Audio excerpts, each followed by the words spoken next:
Wake up with the sunshine glow. Besties chat in stereo. Happy Monday, Life you is wild, all. let's tell Good the morning. tale. Every Welcome day a to dream set a Socially sail. Unsocial. Coffee I'm cups and Patty. And I'm morning Danielle. meals. And we're your hosts. Laughing about the Welcome. Yeah, you already said that. Sorry. My brain is seriously fried. Okay, can't blame daylight savings anymore. No, My that's new over. theory is coffee is just not strong enough. I just need to get rid of this brain fog. Oh, I don't know. It's making me feel so old. Do you think it is daylight savings still? Because it is so gloomy out the majority of the day. So it very well could be. I know, but if you think about it, like, yeah, maybe it's the darkness, but like it's only 1 hour. Right? So if you think about based on time, if you That's travel and the jet lag, it just takes you a couple days to bounce back. Right. Well, then you bounce back. Yesterday it was gloomy the entire morning. And then at like 11, the sun peeked out for a minute. You know what we need are those lights that they say like imitates the sun. And I've heard good things about them, but then I don't know if that's a placebo effect. Listen, we're taking ashwagandha, lion's mane. What else are we gonna try? Like, let's all double the down. things, all the things. Oh my gosh. Let's just put stuff into our body and see what sticks. I know, but we've said this before. We can't do it all at once. We have to do it one at a time so you know what's actually working. I no longer am taking my vitamins. I forgot 3 weeks ago, and I'm like off track now. I know. I feel like I'm really good like every other day. It depends on my morning and where my brain's at. If you have a slower morning or if you have like a busy morning, I try to do the same routine every morning, but my day kind of changes. I don't have a lot of consistency, especially when it comes to the weekends. Right. Well, because your schedule is always changing.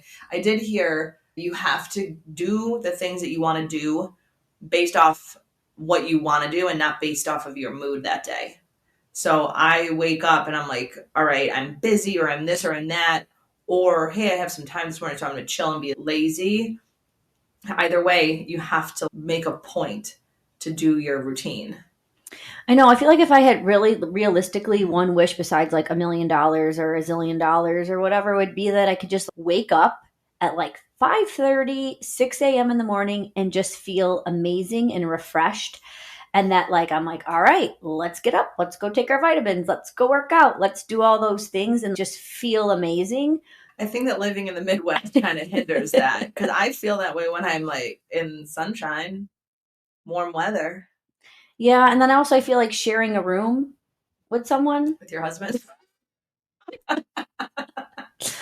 Well, he only has to get up early 3 days a week. So, like the other days, he gets to sleep in. So, I try to be a little respectful, right? Like, not try to make as much noise. I try to get up. I mean, I feel like my body is okay. Most of the time, I can get up without my alarm clock going off. I get up right before it and shut it off. And some days it's not that way. But then also, I don't want to make a lot of noise in the house either. To wake him up? Aw. Aw, that's so nice of you. He'll disagree when he listens to this. He'll be like, yeah, absolutely not. But he forgets that our house is like open concept with no carpet. It's all wood floors. So sound travels immediately and intensely. Oh my God. Yeah, that's really hard to be quiet, tiptoeing around, and then also hype yourself up for the day. It doesn't really go hand in hand. Yeah, because you want to get up, you want to rock out. You want to blast your music, dance a little bit while you're making your lion's mane coffee. I haven't tried it yet. I gotta do more research on that. Just the sound of it reminds me of Simba. Like, I wouldn't want that. Because you're thinking about eating a poor, innocent little cub. Lion's mane. That's what it's called. But it's a mushroom. Oh, they just call it lion's mane? It's the name of the mushroom. It looks like a rebrand. Google it. It looks like a lion's mane. The mushroom itself? Yeah. Oh. Do you not eat mushrooms? What? Oh, no. No? No. At all? You don't like mushrooms? If it's on a pizza, the other day it was on a pizza and they were like basically raw. I'm like, who ordered this? I eat pizza a lot, so I don't even remember where I was. I just remember the raw mushrooms and I was like, nope, no thanks. Mike will make mushrooms and he like sautés it and seasoning, and we haven't had those in a while. I should remind him of how good those are. Mike, I'm planning the menu for next week, and can you please add this to the list? It's sad that he's such a better cook than I am. Is it because he cooks more? Yeah, and he cares. He cares about it. That's kind of where I was going with that. I'll throw anything together and eat it and be like, well, that's that. What's your specialty dish? Nothing. No. If you had to make nothing. one thing like that you are proud of for people to eat, like if you knew people were coming over. So who does Thanksgiving and like you don't do anything? I would order out, but also thank God for my mom and my mother-in-law. They cook the Thanksgiving situation. I bring like appetizers. I'll bring like, what do I do? Like brie wrapped in a crescent with a dab of cranberry. Okay. So that's what I'm proud of. I can bring appetizers to the that you make, shindig. not buy. Yeah, I have to make those. I'd buy them if I could, but they're not store bought. You know, here's what. For any party, if I were to host, I would have to do it on not a holiday because I would need Mike Kulowski to come and I'd be like, you just do it all and put it all out on the kitchen island. And I can't. Why would I torture anybody? I'm so bad. I need to like nail down a few recipes so that I have like a really good salad, a really good entree. If you can't whip up a salad though, I'm very sad for you. I mean, I guess be just sad chop for me. up some vegetables and be done with it. I do pickup orders, okay? Half the veggies that I pick up are not even good anyway. Oh, because you let someone else pick them. Some teenage kid who's doing Grubhub or Instacart or Target pickup. I know. No. There's a lot of things I need to change, okay? So I'm going to make my list. And maybe, here's what. When you want to do things better, you could set out to do them. Right. I'm married to Mike. I don't feel as though I need to do things better. But do you think that he maybe would appreciate? Of course, like a home cooked meal. One that he's not like trying to just gag down, being like, oh, she made it finally. She made something. So I'm going to jump this because we're talking about it. So on Monday, I took the day off. Well, I made sure that I kind of took the day off. I would respond to clients, importantly, but I had a wedding on Sunday. So you had a wedding Sunday night. Sunday night, yeah. Oh. So I have not drank in over 30 days. So I went to a wedding. So clearly I drank, right? Oh, they were the lucky winners who got Danielle back on the wagon, eh? So that was my high, this wedding, right? I've been friends with him since the 2nd grade. So I love him. I love his wife.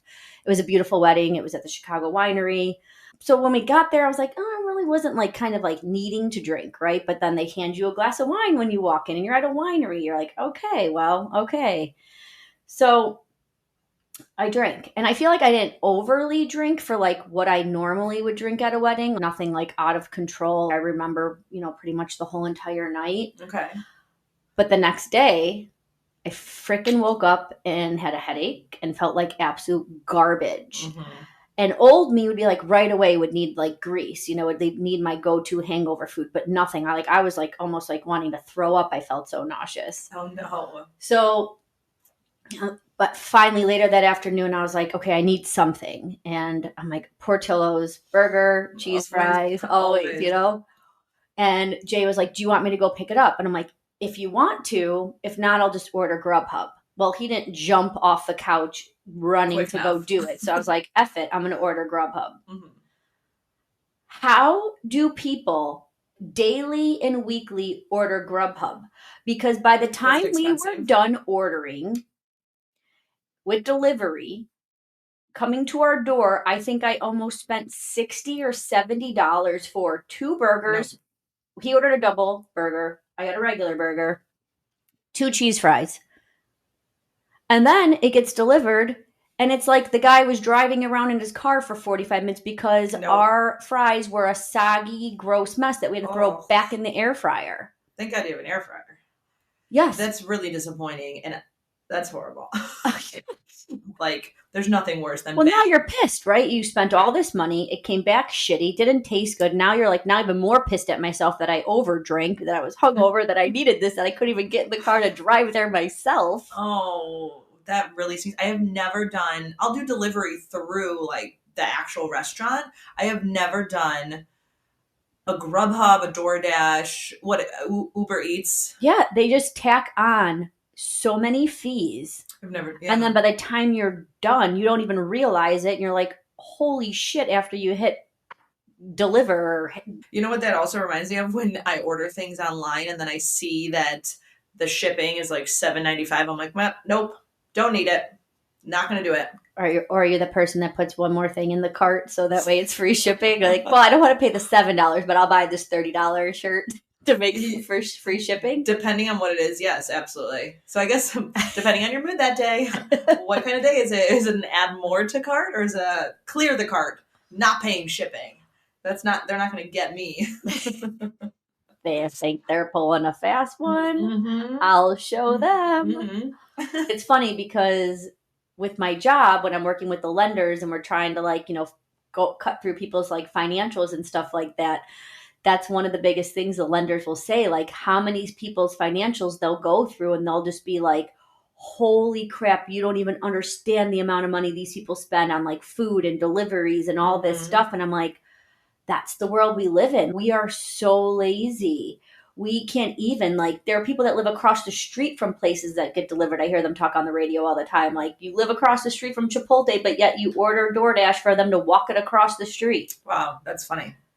I mean, listen, if you're not feeling well or you're hungover, by all means, do what you have to do to survive. I'm all for it, okay?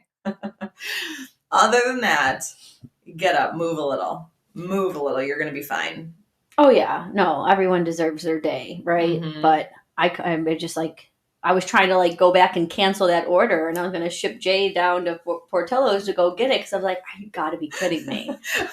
This reminds me, one time we were on vacation with my college friends, and we went back to our stomping grounds. So we're back in Florida, back in Boca, and we were living it up. So at like 3 a.m, we're like, we're going to order.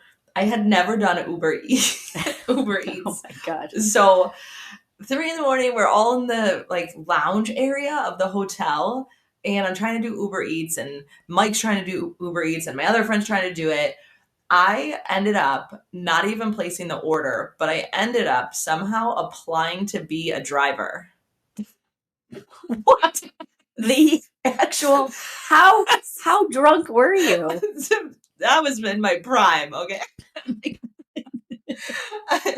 I was in my prime. I mean, mom life, going back to your college campus area with your friends, like, I'll just leave it up to your imagination how I was dancing at the bars, down the streets, like living my best life. Just like, no, that saying, like, dance like nobody's watching. Yeah, you were doing that for sure. I do that often anyways. Yodo. But yeah, I was on another level. So now, for weeks after that trip, I was getting texts and all this Pat, because of course in my state I couldn't type out Patty or Patricia or even Trish. I was just Pat. So every other day I'm getting a thing from Uber Eats. Pat, you haven't filled out your thing. Did Pat, you realize at this point, like, you did it? Like, was it accidental, or you're like being funny and did it? I was. You know how much information they ask for you when you're trying to set up your Uber Eats account? So it was a lot. And then I was just like, this is normal apparently, and it's taking forever.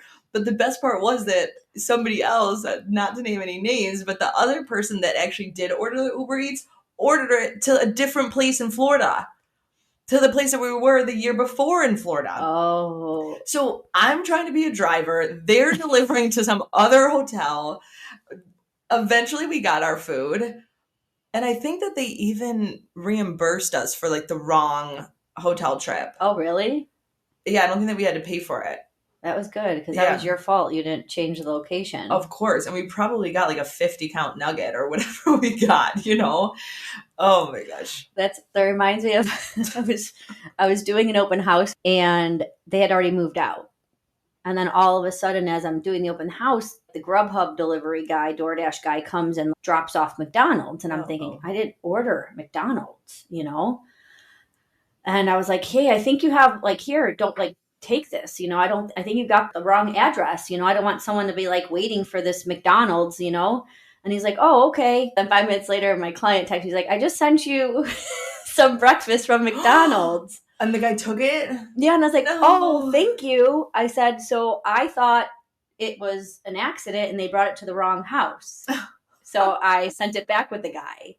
Oh no. So you missed out. Was it McDonald's breakfast? It was, but also too, like, you don't want to eat during an open house and then have, like, I don't know, like the house smell like weird egg McMuffin sausage grossness. Yeah, you should have eaten it out on the porch then. You don't bypass McDonald's. I'm so sorry that happened to you. My condolences on the missed opportunity. McDonald's breakfast, man, is the But best. what I think happened is that he ordered it from himself, but he forgot that he didn't change his address to his new address and then tried to play it off as if he brought me. That's nice. That's what I think happened. That's nice. I mean, I don't think that I would err and be like, oops, I'm so embarrassed that I sent it to the wrong address. Let me just buy you breakfast because I'm too embarrassed to admit it. Right. Interesting. I wonder what's going on in his psyche. That he's too embarrassed to admit it that he's just going to go buy people breakfast now. I'm bad, and I don't want to ever, like, I mean, I bought that puffer vest because I was too embarrassed to be like, nope, but I don't think I'm that bad. I guess that's worse, actually. I think it might be like the silliest things that sometimes we're like afraid to admit, like, yep.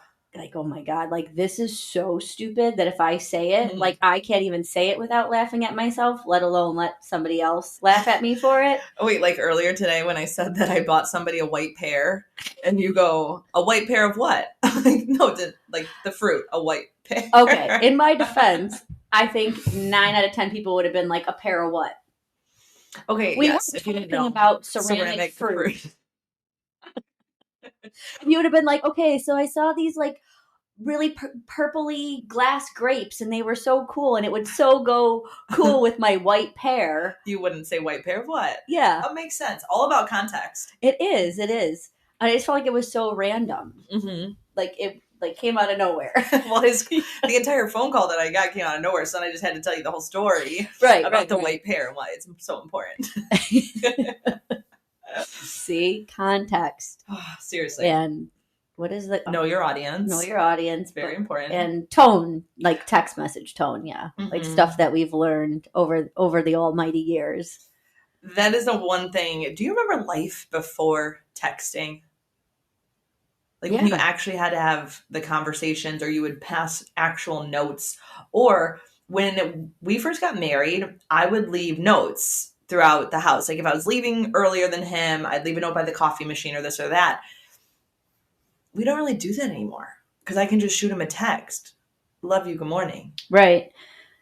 No, I feel like it's so beneficial, but it's also so sad too. That's what I was thinking last night. So we went in the hot tub last night and for a little bit we were talking, right? We were talking to each other and we're having a conversation with each other. Mm-hmm. And then we got sidetracked because we're trying to plan a trip to Costa Rica. So then we were both like kind of diving in and like trying to figure out the where to goes. And then all of a sudden we both got lost in our own mishaps. And I was just, after I got out, I was like, man, maybe I should have did no phone November. Really been more conscious of being, again, present in the moment, putting the phone down. Well, I agree with that. And I want to be like, oh, that's sad. However, do you remember back in the day before phones, people are reading the newspaper. People have their magazines that are sent to the house. Did you ever read a magazine or a newspaper for 3 hours? Who's scrolling their phone for 3 hours? Doesn't your phone give you like an update of how much screen time it's embarrassing. Talking about embarrassing things to admit. Like accumulation, like you just get lost. Yeah. I would not say 3 hours at a time, but all of a sudden you can be like, okay, 30 minutes, an hour go by. You're like, holy shit, I'm still scrolling. Mm-hmm. Mm-hmm. Yes. But I think that there was things that always catch somebody's attention. I think the phones are addictive. Of course, you can't, fight it. But also, I mean, I don't want to be too hard on us as a generation and be like, No, I think we need to be harder on ourselves. I feel like there needs to be more balance. Balance, yes. Everything in moderation. Right. But I just feel like the phones have consumed us. Yes. I mean, again, suburbs versus city, but to the point where I'm going to hit someone one day crossing the street because people cross busy streets with their head down, scrolling on their phone. They can't even take 10, 15 seconds away from their phone to make sure they safely cross a street. Correct. That to me is very strange. When you're walking through a parking lot, don't go on your phone. Like, it is how far of a walk do you have that you can't not look? Like, you can't not be bored. Look up. Enjoy the sunshine. Maybe there's a bird in the sky. Look around. Why? Why do we need to? And yeah, I hate that. I will walk into my gym staring at my phone because I'm finalizing my playlist. Always last minute tweaks. And I always think to myself, I bet people are watching thinking, why on earth can't she walk to the door without a phone in her hand, right? Or maybe nobody thinks that. It's just me. And I want to have a wave a flag that says, I'm working on my playlist. Don't judge me, you know? Put that on a t-shirt. Yeah, don't judge me. I'm working on my playlist. When I have my 5 hours of screen time pop up, it's like, I was just doing my playlisting. Whatever helps you sleep better at night. It does. It does help me sleep better. And then also, I use a sound machine on my phone, and it's an app.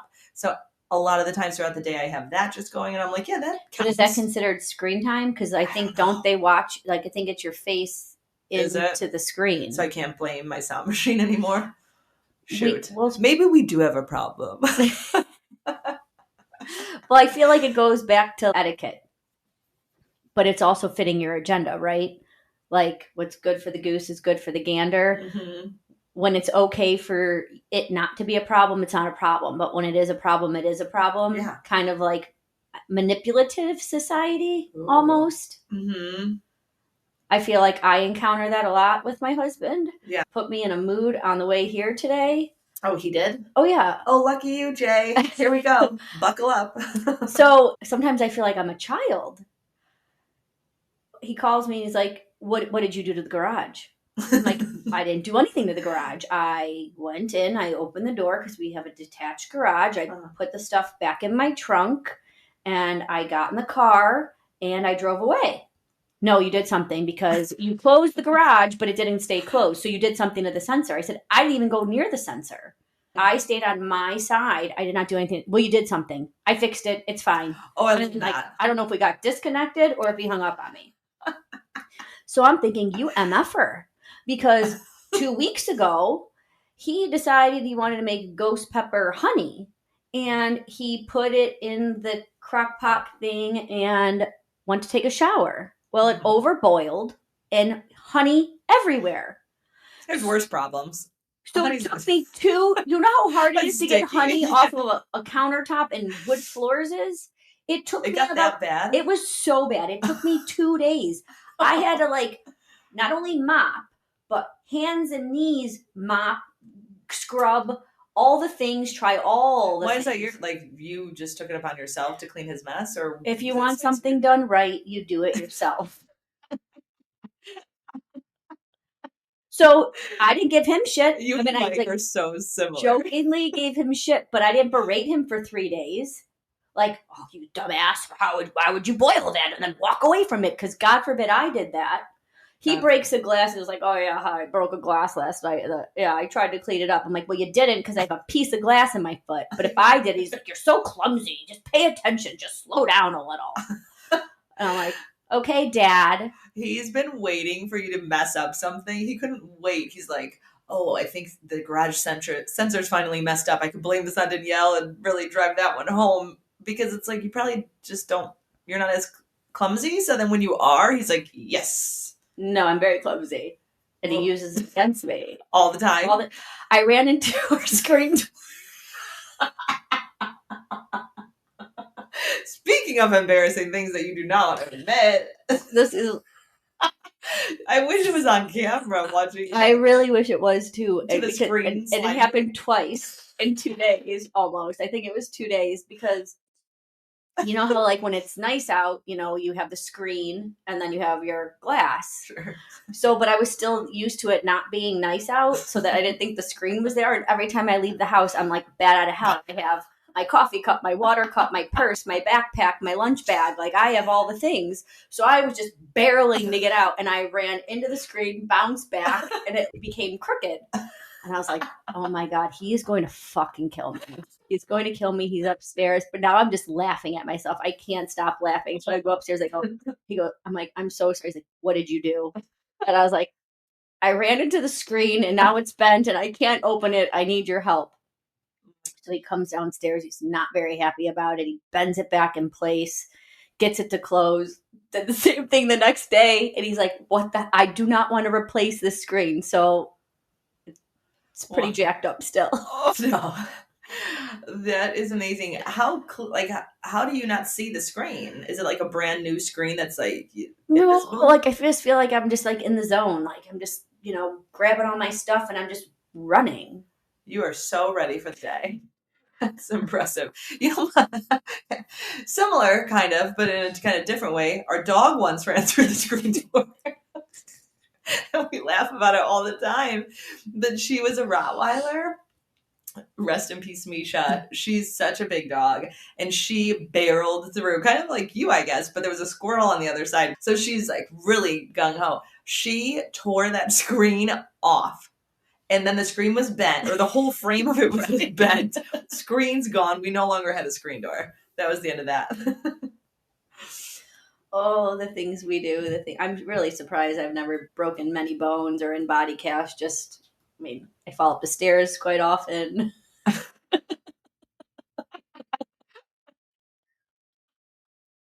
Picture someone falling up the stairs. Do you catch yourself on your hands? Yeah, and then when other people do it, I laugh super hard. What's wrong with are you like top heavy, or do you have a lot of things in your hands? Are you carrying something? I'm just running for my life. I run up the stairs and I skip steps all the time. Watch me trip now. Watch it happen to me. Next week you're going to be in a neck brace, in a sling. What happened? I fell up the stairs. Yeah, knocking on wood. Knock, knock, knock. I don't want to ruin the audio, but knock, knock. All right, so I don't know if it gets much lower. Did you do this recently, or because that's not your low? I think that was last week. No, my low is my hangover. No, last year. I think it was last year. My low is my hangover. My high was the wedding. I got to see a lot of people I haven't seen in a while, and it was really nice, small and intimate, So that was my high and low. What was yours? My high happened yesterday, and I'm still riding my high. I told Danielle before we started, because I never have my high-lows ready. Like, I don't write them down. Sometimes I forget them, and I have to look through my phone to remember even what happened in the past week to, like, jog my memory. It's hard to think of your highs and lows if you're not conscious about it. Anyways, so she asked me if I have them, and I said, I have my high, and I get this stupid smile, and I go, I'm still, on my high from it. And I said, but I'm going to wait until we start recording to tell you about it. And she looks right at me. She goes, is it that Lululemon and Disney did a collaboration? And I'm full head to toe. Even my socks are Disney and Lululemon right now. And I'm like, yeah, you nailed it. Yeah. Like, how'd you guess? Incognito. Yep. Showing up with Mickey Mouse on her chest. I'm so predictable. But she was like, you posted a bazillion reels and posts and stories on Instagram about it yesterday. It was a big day. It was a big day. And the best part about it was that they didn't hang it over my head for weeks or months. It was just out of nowhere. They're like, hey, in 2 days, there's a collaboration. And by the way, this ice skater is going to do a Mickey Mouse lap on the ice. And you could tell that it was a Mickey Mouse head that she was shaping with her feet on the ice. That was how they announced it. Here in Illinois, ice? Well, I mean, no, it's like an ice skater. It's a famous ice skater. Like, she probably won the Olympics, but I didn't watch it. It wasn't at the Lululemon store. She was ice skating. No, this is how they teased us about it online 2 days ago. Got it. So that was the first one. And there was another tease where there was Mickey Mouse ears in the reel. So I'm just saying that sometimes when really big things are coming, they announce it and make you wait and all this stuff, right? And then I feel like we're the generation where instant gratification is everything. Yeah. I could barely wait 2 days for this drop, and I was so excited. So you saw the Mickey Mouse she drew. Uh-huh. Yeah. So I knew about it for 2 days. And I was asking all my Lululemon friends, I was like, what's going on? Nobody would tell anything. It was like very hush-hush. Did they say that you were the inspiration for it? No, they have not admitted that yet. They haven't come out and said, this is based off of you and your wants and needs. We received all your DMs. We received all your emails, all your handwritten letters. And yes, now we're doing it for you, Patti. The time is now. I do think it's a really great time to be alive when we get to witness the Disney and Lululemon collab. It's a really great time to be the Lululemon ambassador because I just feel extra magic in the moment. I feel like I'm at the right place at the right time. The universe is like, hey, you've been through enough. we're going to give you this one. Oh, it's the little things. All day yesterday, I felt it. I was like, do you ever have moments where you're like, even if it's little, you're like, I know now that I'm in the right place at the right time. That feeling of deja vu.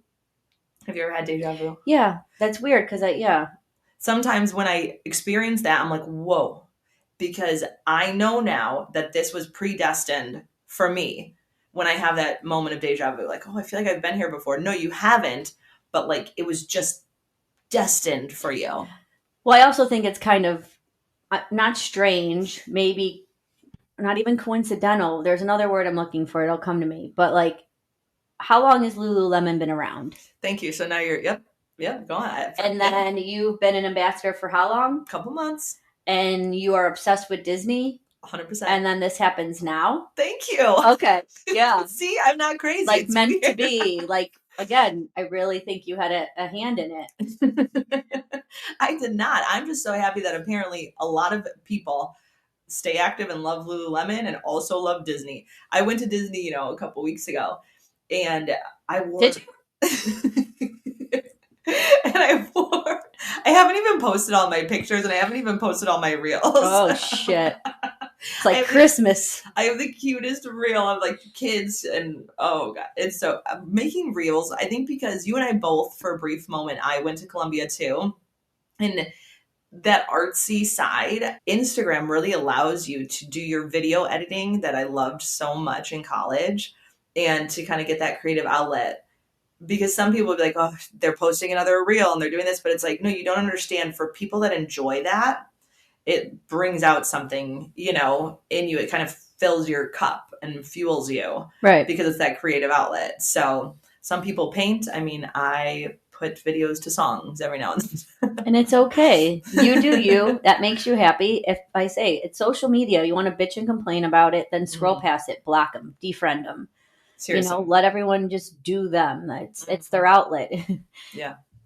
People say like, oh, people never want to talk about things and put it out there, but like now everyone airs everything on social media, and maybe that is a new form of therapy. Just if you put it out there, you're okay with it, and you're letting everyone else know you're okay with it, or you're, trying to connect with other people who are similar and like-minded, or you're looking for someone to reach out and be like, hey, it's okay. Well, I think it's totally about connection.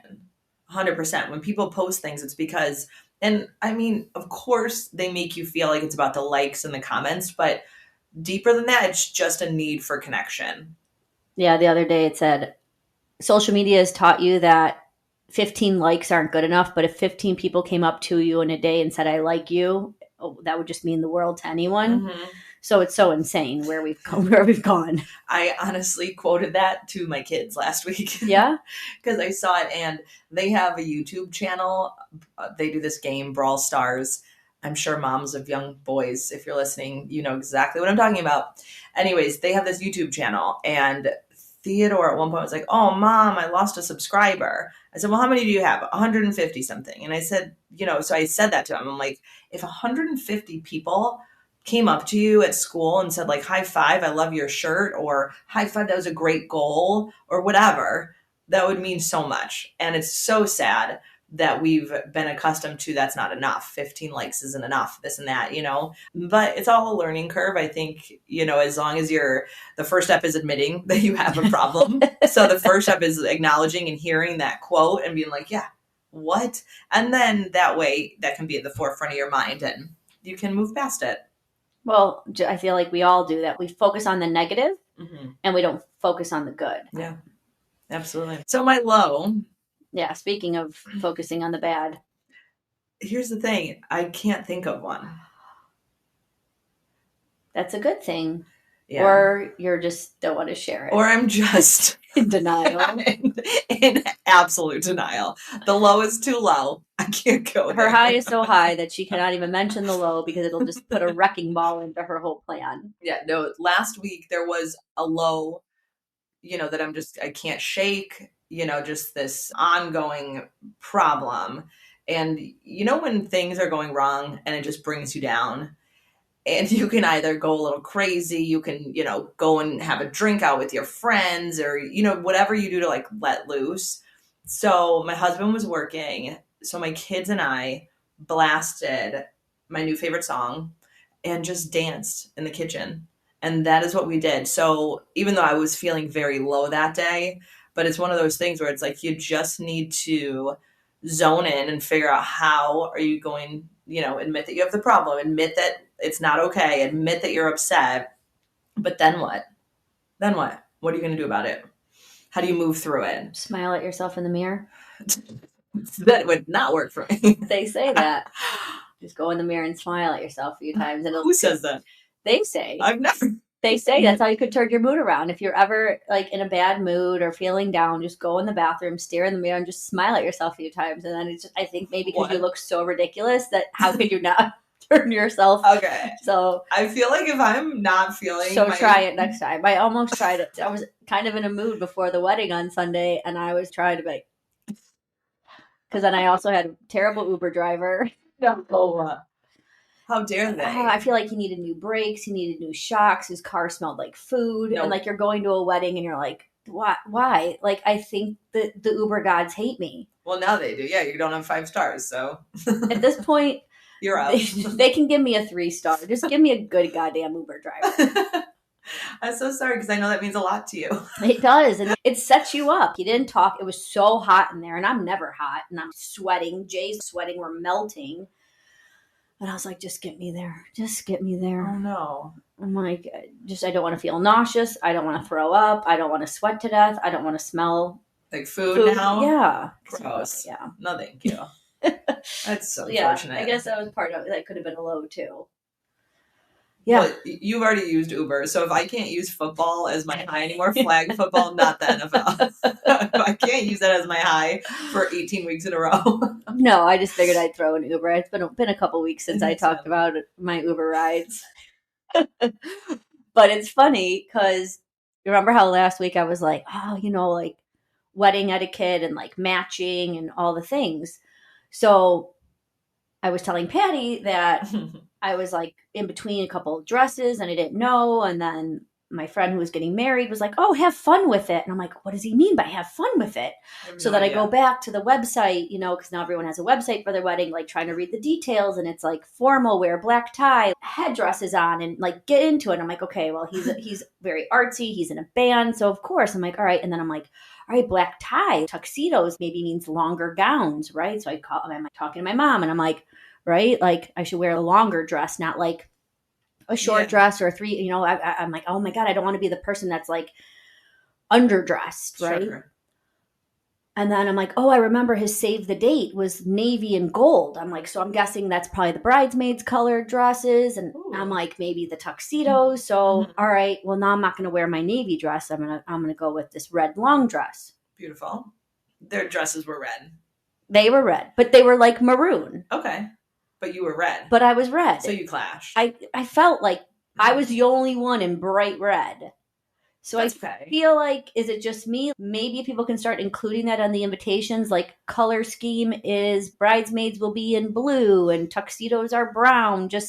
Well, you had it right. They chose navy and gold for the save the date. So you would assume 100%. Like I've done that too. I always assume the coloring. I mean, of course, my bridesmaids dresses were like that beautiful orange. I don't know how to spin it so that people don't have bad images of my dresses. Orange.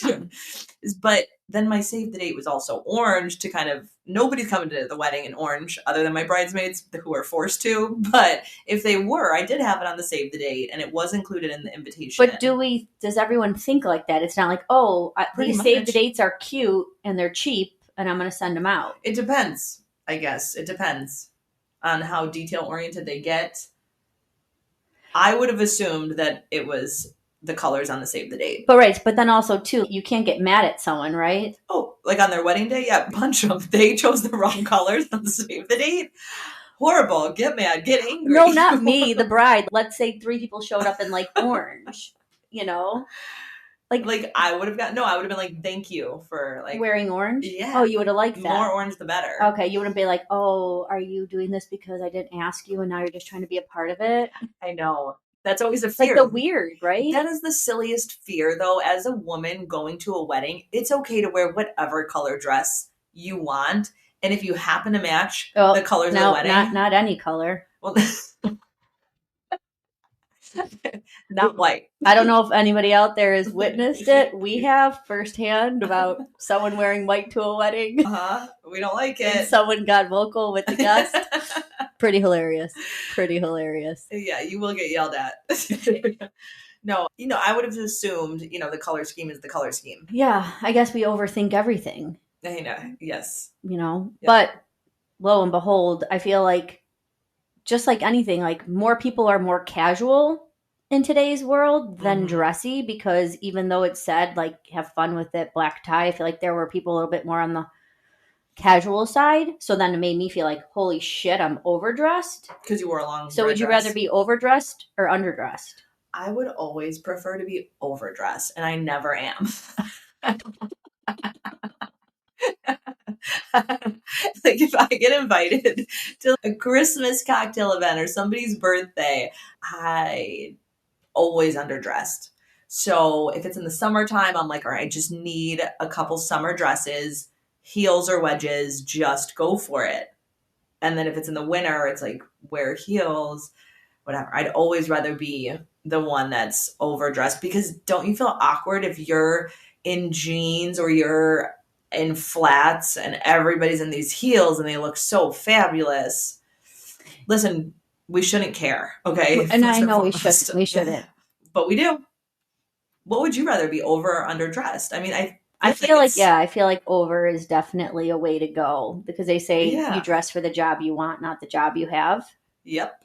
So you dress for the event you want to go to, not the event you're at. For the one you're creating in your mind. We're all delusional.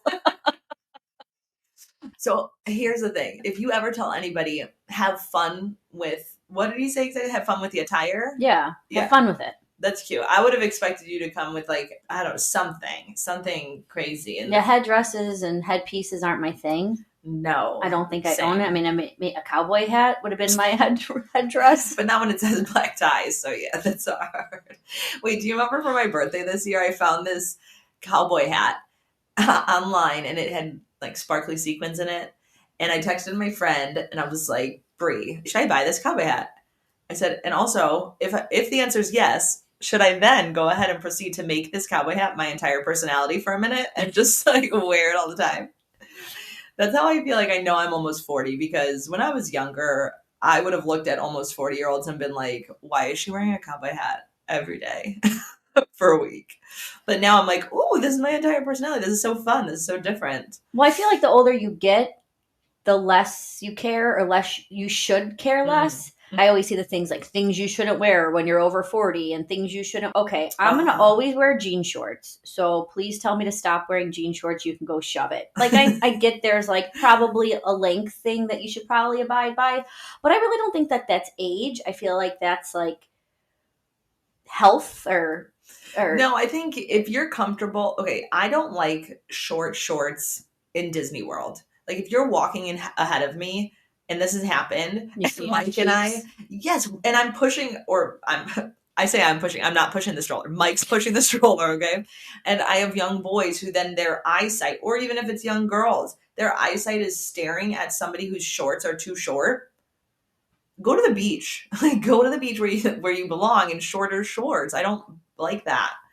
Etiquette. There's just etiquette of, I'm going to get canceled because people are like, you're so judgy. But I am when it comes to just Well, no, I feel like Disney is a family place, right? So it's not like, okay, if you took your kids to an all-inclusive and your beach was next to an adult only and now it's nude beach and now you're pissed off about it, that's on you.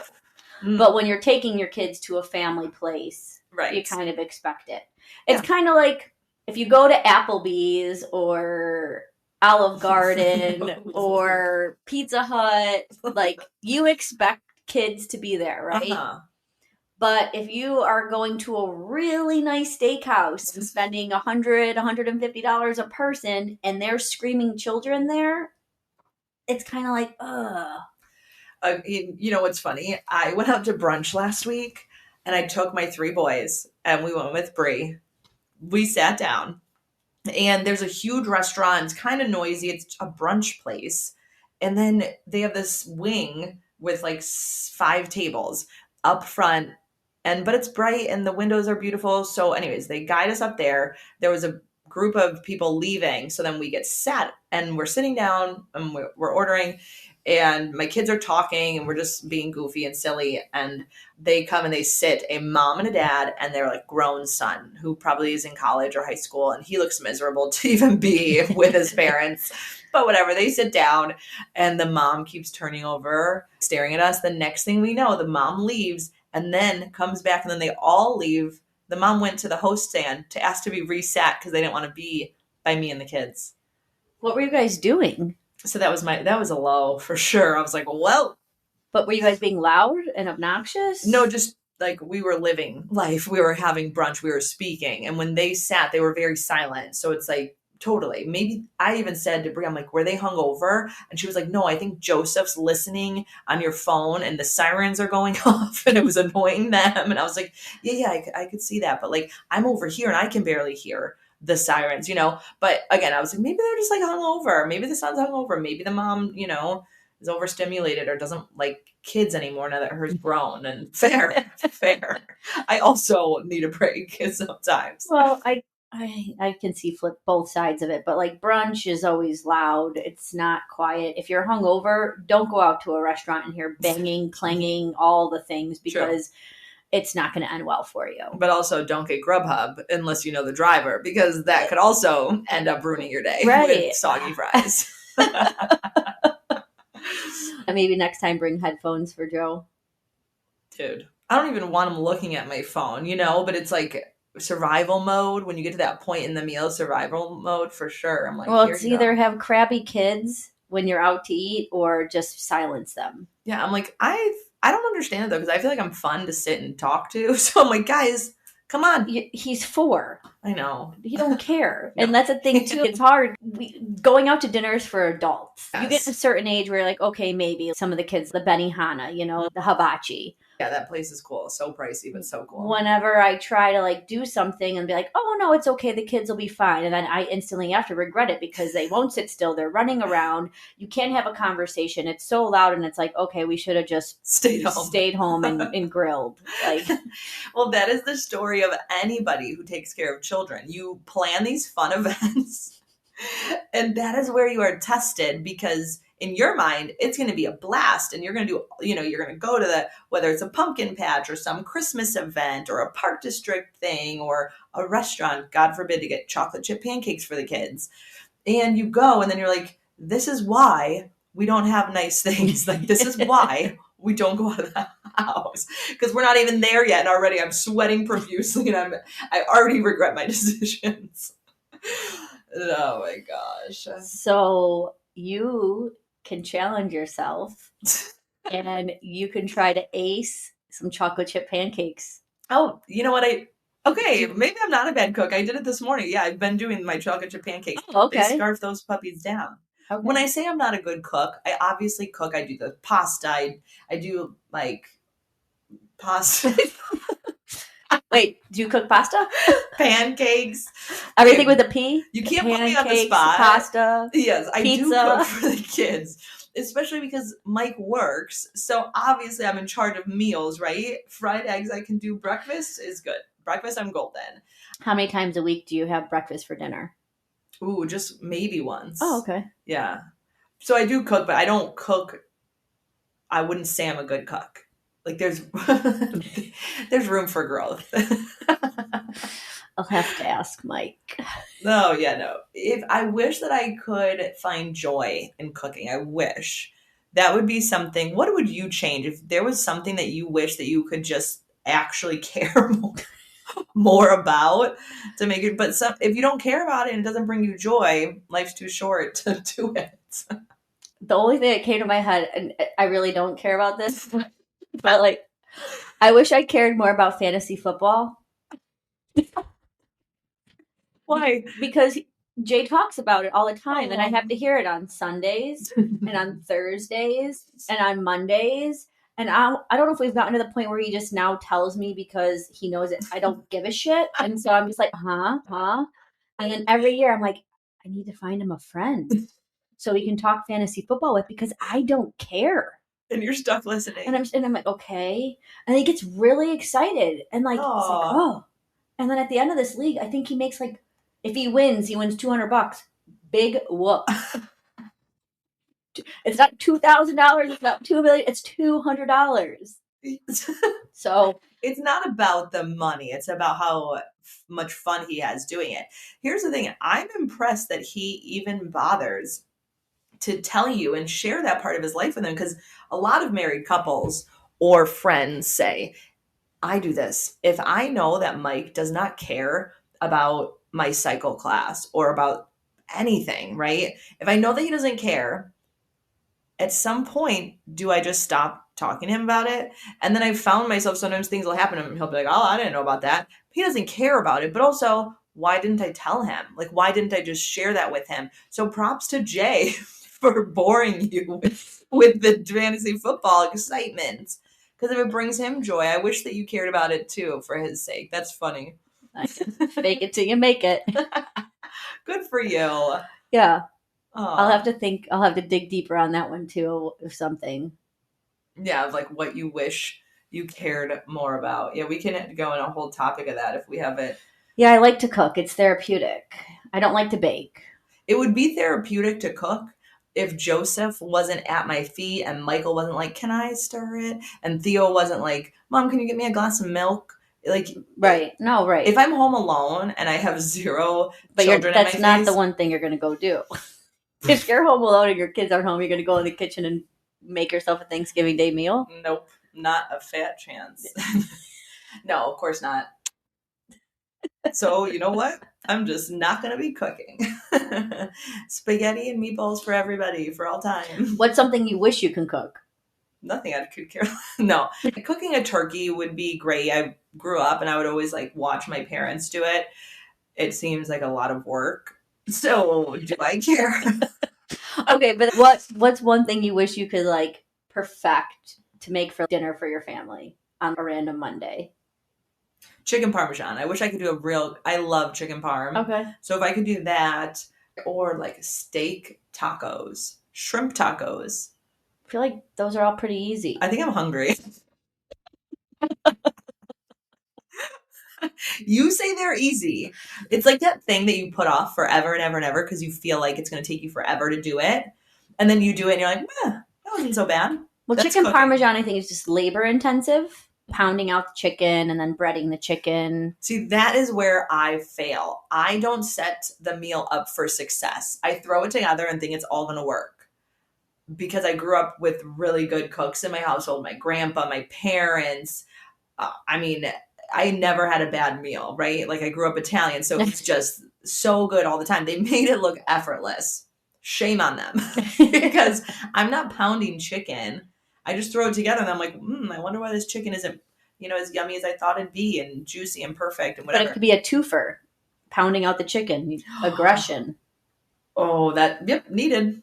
I need that. I also like kickboxing. I should be going to my kickboxing class. That's another good way. Dancing in the kitchen, pounding out chicken, boxing, punching something, even if it's just the air. Yeah. It gets the aggression out. All right, maybe I'll try it. Yeah, and then there's that smash room I want us to go to. Uh-huh. So that'll be fun. Dude. You're going to open up a can of worms. I'm going to be sobbing on the floor in a fetal position. If you unleash, and now I'm like facing my sadness and anger. But maybe it'll be that release where it'll just be like, Yeah, maybe. I don't know. I'll talk to my therapist about it. I'll see what she thinks. Figure we can do that in like January once, life slows down, and then you probably start out the year, get all the aggression out, work towards your goals. Yeah, I think that we should do that. We should go on little trips and adventures and do different activities and outings. Life's too short. Yeah, if you listen to last week's episode with the scalpology, people were loving it. I had so many people texting me, asking me what treatment we got, how was it? Would my husband like it? I'm thinking of a Christmas gift. So Your husband would love it. my husband would not love it, but your husband Really? would love it. I already too was thinking, I don't think my mom, do you listen to my podcast? Are you out there? Sometimes she does and she'll tell me, but I need words of affirmation as my love language. So when people don't tell me that they listen, I just think that they don't listen. Anyways, she probably won't hear this, but I really want to be like, hey, mom, can you come over and babysit for me at this time to this time? And then when she shows up, I want to be like, psych, Mike's here. He's watching the kids. Me and you are getting in the car and I'm taking you to Wheaton to go and get this treatment done. And then, I was thinking this morning, I'm like, I should add on blowout because I feel like she would love it and she deserves it. And everybody needs somebody to remind them that self-care is important and it's not selfish, and go do the thing for yourself. Or, anybody want to capture me and take me away to scalpology? Do it. You say $15, Girls Day 2024. Yep, use that little code, Girls Day 2024. Well, you should do you buy your mom Christmas gifts? Yep. I already got it or something. Oh, you did? But you know what? I can always buy her more because I have 3 kids. So like we all have to give her. It's always so hard I feel like everyone in my life is so hard to always buy for. So when you can especially turn it, I like doing more experiences. Yes, I love that. Because if they want something, we're adults, they'll go buy it themselves. Mm-hmm. So, and I think she would probably get more out of that, just spending time with you. Again, not a mom, but when you are a grandma, I think a lot of time that you spend with your mom is when they're helping you and assisting you with the children. And it's not a lot of one-on-one. And if you are with them, it's with the kids and you just never get that time. So I feel like some mothers probably would just really, really appreciate that. Wow. They took their time. They took, time away from Mike or another babysitter watching to spend time with me. And it's more about the spending time than the actual action. Yeah, that's the hope. Right. My mom loves to, I think a lot of people, when you take care of others, you find your worth almost in being needed and taking care of others. So it's very, very hard to let anybody turn around and say, well, now I'm taking care of you. But it's so needed. I know we talked last week too about vocalizing your needs and communicating that and how important, because it is really life-changing. If you can admit not just the problems and work through those, but admit your needs and what you seek out and, how you feel your best in your relationships. Yeah, before they crash and burn, because eventually they will. Yeah, because sometimes they don't warn you. Mm-hmm. No, at all. It's just like, oh, well, I've hated you for the last 2 years and I kept it to myself. Oh, really? There was no warning signs. Oh my God, I love that. You're literally in my life right now. Yeah. I'm like, oh, really? All this time that we had so much fun together? All this time I was so horrible to you. Okay. Noted. Thanks. Thanks for communicating. I wish I Swell. If I saved that. There was a thing where it's just like we're always so caught up with just the focusing on the bad and not focusing on the good. It's truly life-changing when the silver lining. I told Theodore last night, what was he talking about? Something. And I said, you know what, buddy? Oh, because he left his eyeglasses. He couldn't see at school and he had left his eyeglasses in my husband's car. And we didn't know until there was only an hour left of school. And I was like, shoot, when he leaves his glasses home, I always have to drive them. I can't imagine what it's like to not see. Right. So he tells me, I couldn't see at school. And I said, well, you know what we're going to do? We're going to try to figure out a way to save money and buy you a second pair of eyeglasses so that you can keep one at school, because people are forgetful, accidents happen, mornings can be stressful. So we'll try that. I said, let's focus on the solution rather than the problem, because I understand that it was a rough day for you because you didn't have your glasses. You couldn't see the board. You had to ask to move closer. Yeah. He's like, everyone was looking at me. It was embarrassing. I'm like, I feel really bad about that, but we could change it. And it's not easy. I mean, again, I'm not the one that lived it. So it's much easier for me to instill that in him and say. But that's a parenting moment. It's a high that you were able to switch directions, and tell them it is finding the solution. We can sit there and bitch and complain all we want. And I feel like the people that bitch and complain never find a solution, or they know what the solution is, but to them, it's easier to bitch and complain than to actually execute the solution. Mm-hmm. Well, because it gets very comfortable. And when you're programmed to just sit with it, and sometimes you do feel, or you're made to feel, that you can't change anything, that this is just your lot in life, or that's just the way it's going to go at work or in your relationship or whatever it is, your friendship. So it is hard to say, okay, well, how do I change it though? How do I actually take action to move forward to make this better? So why even look at the solutions when we're not willing to put in the work and you don't even think it will work? I'm kind of stuck in this cycle where, I feel like I have no control over certain aspects of my life. And I can either just like sit and be super bummed out about it, or just every day, just keep trying, to take action to make things better for me. Well, I think sometimes there is a solution, but the only way the solution is going to happen is if both parties in the problem work on the solution. So Right. I think it's situational. Is this a you problem, or is it a we problem? Is it a they problem? Because is it a work problem where you can't possibly change your leadership, or I get it. Yeah, that's tough. Yeah, I think it all comes down to just being realistic. If you can't be honest with yourself, then I think it's going to be hard for you to be honest with anyone else. I think it's going to be hard for anyone to be honest with you. And if you don't have the right people there to tell you, like, you're not being honest with yourself, maybe you don't have to tell them what they're not being honest about. But if you're telling them, like, I really think that maybe you need to dig deeper and really think about it, because I think the solution lies within you. Or if you know that the solution's not going to happen because it's going to take, other people to get on board, or your boss to quit, then you need to figure out how you can remove yourself either from the situation, or what temporary solution you can do to get yourself through the next month or the next year or the whatever. Absolutely. And in the meantime, too, when the solutions aren't as quick to come by in this generation of society needing instant gratification, instant change, it's funny, too, because I always think about fitness and people, it's really hard to put in the work because it happens slow. So people will do these fad diets or whatever, and it's like a kickstart in there, and it's like, well, once I start seeing results, it'll be easier to do it. So what if you could never see the results of the good things that you're doing and the little solutions and the little things every day that are building up to the bigger solution to make everything better? What if you couldn't see it?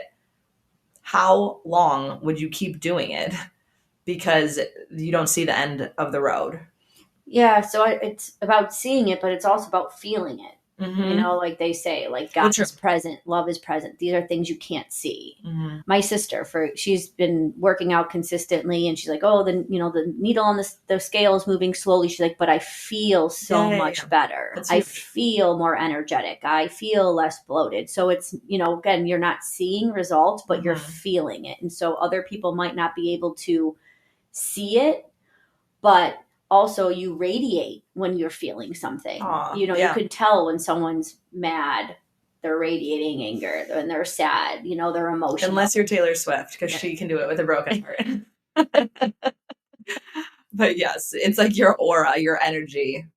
I love when I ask people how they're doing and they just like word vomit, and I'm just like, whoa, okay. I could see that you were very angry and having a bad day the moment that you stepped in, because your face showed it all. Exactly. Yeah. And that's why sometimes it does take one person to reach out to another person, even if you're like, hey, how are you? Or is everything okay? Because you don't know that you could be changing someone's day just by acknowledging the fact that you care a little bit, just to ask. Yeah, I love that. It might seem little to you, but to somebody else, that little tiny act of, hey, how you doing today? Or the smile or whatever it is could really change somebody else's day. I've heard those stories where people like, will come back and tell somebody, oh, I was having the worst day and I was about to give up completely. And then you held my bag or whatever, helped me up when I was tripped or whatever it is. And you don't realize the impact. But we really should. I mean, we need to take more responsibility of how we show up and either ruin people's day or make their days. And I don't want to say that, oh, we should all walk around with these like huge heads being like, oh, I can impact and sway the room. But the truth is that you can impact and you can sway the rooms that you walk into. So be mindful and be careful about the thoughts and the things that you're focusing on, because I don't want to shift the energy in a worse way. If we're stuck, I want to be the one that like pushes us through it instead of being the one that sits with it and lets us go round and round and round in this negative loop. Well, have you ever had a day where you're just like, it's not a good day, it's not a bad day, it's just kind of like a blah day, you're just going through the motions, and then something happens.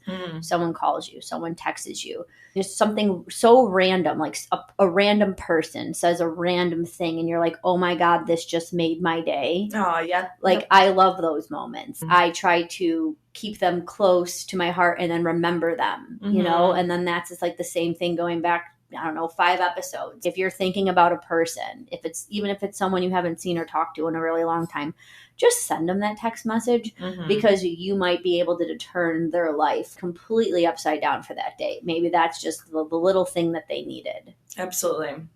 That's really sweet. I love that thought. Yeah, we got to keep doing what we do, right? We got to keep our head up above ground. We have how many more weeks left of 2024? Crazy. How many more weeks left? How many more episodes left of this year? Oh my gosh. Let's see. And that there was a saying too, like if you start, and this is, I don't know when this was posted, but if you 6. start today, you'll be 74 days ahead of everybody else starting on January 1. I love that. But you said that to me once. You were like, why? Because I said, I'll do a New Year's resolution. Yeah. And you go, why would you wait? And I sat with it. I'm like, why would I wait? Maybe I'll sign up for that cooking class. Maybe I'll make some time to learn Italian. Do you know any other languages? It's not too late. No. And I say that. You don't want to learn? Or you do? No, I do. But I'm like, they, babble or whatever on your phone. Oh, I was like, in another language? It sound like they're babbling if you knew what they were saying. Yeah, no, it's so easy nowadays. You can just listen to it like while you're driving around. But again, it's like easier changing a habit, like downloading the app and listening to it and being present in the moment to understand and learn. So instead of listening to Zach Bryan or my cycle playlist, I would actually have to listen to audios to teach me Italian. But I feel like that's like we live in the world right now where there's so many opportunities, right? It's so we could be doing so many things. I'm driving, I can listen to music, I can listen to a podcast, I can call my friend, I can learn another language, I can listen to book on tape. Holy shit, we have so many options. And the same thing when we get home. It's like, okay, we can watch Netflix, we can watch Hulu, we can watch Amazon Prime, we can read a book, we can all the things. And it's like there's so much. It is. It's great to have options, but then also every day, like it's like, all right, what do you want for breakfast? You have to make a decision. What do you want for lunch? You have to make a decision. There's so many decisions, and I don't think we actually really realize how many decisions we have to make a day in order to get to the end of the day. That's why people get stuck in doing what they want, because it's easier to just do the same thing over and over. You're programmed. Why would you want to add more of a mental load? So it's funny because we're sitting here talking all about what do you want to change and what would you this and that. But at the end of the day, it's much easier to stay. Good habits or bad, in toxic, situations or not, it's harder to say, I'm going to choose to change. I'm going to choose something new, something different, because it ultimately does it makes your life harder until it doesn't. And it makes your life more of a struggle. It adds more to your plate until you reach the end of it where it all makes sense. And then it's easier. But it's hard to put in that work. It is. Yeah, but you know what? I'm here for it. I'm here for No November, and I'm here for... Oh, did you say no to anything last week? Oh my gosh. I probably said no to so much. Did you? I can't think of one off the top of my head. Not that I can think of. Like nothing that stood out. Like maybe subtleties, but nothing... Nothing where it was like, I think it was life-changing. Right. Well, also, it's like if you say no to a social event, and then God forbid they're one of our listeners... You're like, yeah, I said no to that person's party, and I'm so glad about it. They're listening like, what? F you, girls. We unsubscribing. Right. No, but there's so much, I'm sure, and we just need to remember that we wanted to pay attention to the fact that we were saying no to things, but at least we're talking about it, because at least just putting that energy out there and being more intentional about what we say no to and what we say yes to. For sure. Yeah, I think we need to really start writing down our highs and lows of the day. Maybe that's why our podcast is not successful. Where's our sheets? We haven't done a sheet. Yeah, That's so why we're Google not Sheets. working. I've been mad at Google. I'm so mad at Google right now. It's telling me I'm like out of storage space. I don't know how I ran out of storage space because I thought I bought more storage spaces. And then Google Maps, I think, is literally, do we talk about this? Like in cahoots with the gas people. Oh, of course. Of course.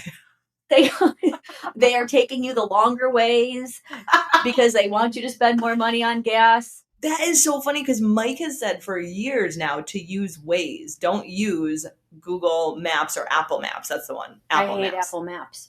What if they are in cahoots? I mean, bravo to them because they really screwed all I know. of us. And there was this girl I saw. She's like, I'm not a conspiracy theorist, but this is my thought. She's like, have you ever noticed if you missed a turn and then all of a sudden it's rerouting you and it ends up shaving off more time? I never noticed that. Be aware. And I feel like Waze does that too sometimes. So like coming here this morning, I always put it in just to make sure because there's so much construction happening. Mm-hmm. There's no consistency on 3 different platforms. No consistency. Wow. So that's how they're getting and I don't want to get to that point where I feel like I'm like very paranoid about everything, but it's like. But we're also getting to that point where you're very paranoid about everything. Well, yeah, Danielle earlier, I was talking with her the other day. She's like, can you please talk more about conspiracy theories? You're like, say less. I was like, I will. I go, Patty's not quite there yet, but I feel like if I subtly just keep kind of sliding them in, eventually she'll get on my page or at least, work with me on them. I mean, that's funny because I don't remember what I did like yesterday. You know what I mean? Like things go in and out. My brain fog is real. So conspiracy theories, I'm all about them. I just don't like take action to think of them. Right, like your pet peeves. You had none, but now you have some. Now I have some, yeah, because my son was slurping something the other day, and I was like, "Can you not? Are you done? I think the water's gone." I was like, "Oh man, Danielle's really getting to me." I'm using sheets. I no longer enjoy a slurp from across the room. All of a sudden, I hear it. Like, oh my gosh. Oh well, this has been, I feel like, a good episode about everything. That's so nice of you. Everything. I'm saying nothing. We're trying to focus on the positives, I thought. We are. No negativity November. I like that. Yeah. 2 more weeks left. Wait, Danielle's going to come over next week, and I'm just going to be at my mirror in the kitchen, just trying to fake smile every 3 seconds. A smile. Did that work? Nope. Do it again. Smile. Did that work? Nope. I think I'm about to cry. Smile. And this would be interesting. Let's see if your phone picks up the conversation we've been having and if the algorithms change on your reels and if you start to see stuff like that. Conspiracy theories? Well, just not that, but just the smiling. It's seriously. Or just the see if it happens. 'Tis the season. It's coming up. No, but if it doesn't come up, then you can Google it. But seriously, it's a thing. The smiling thing? The smiling thing. Well, I mean, I'm going to look it up now because I'm curious. I know, but I want to see if you start seeing reels on your Instagram that have to do with people just making themselves smile in the mirror to turn their mood around. No, I mean, I've heard of people like singing, doing affirmations, smiling, just staring. And just smiling. Let's try it. Everyone try it. I dare you for the rest of this week. Anytime you see someone and they're not smiling, just smile a few times at them, like creepishly too. Just see if they react. Of course they will. Or no, just try it with Mike first this week. If you just see him and he's not, just do a few. Just if I start smiling, he's gonna be like, "Who took my angry wife away?" put your camera up too, so that you can get his reaction, and you'll be like, "What the fuck?" Yeah, she's gonna be like, "Are you okay?" He's like, "Are you listening to something? Do you have headphones in? Why is your face doing that? Why is your face doing that?" Or do it to whichever kid you think would get the biggest rise out of it. Like, Mom, what's going on? No, I feel like I probably smile a lot for them, so they like wouldn't even think anything of it. Yeah, I guess Mike's the only one you can do too. He knows my truth. He sees through you. Good or bad. Yep. Oh, well, today has been a blast, even though I feel like we talked about absolutely nothing. Everything. I feel like we had a lot of laughs, so thanks for joining us. Thanks so much. Hope you enjoyed the episode. Let us know what resonated with you. Let us know if you listened. Tag us on Facebook and Instagram. Share with your friends at Socially Unsocial Podcast. I'm Patti. And I'm Danielle. And we're going to keep being us, so you can keep being you. Have a good one. Thanks. Bye. Bye.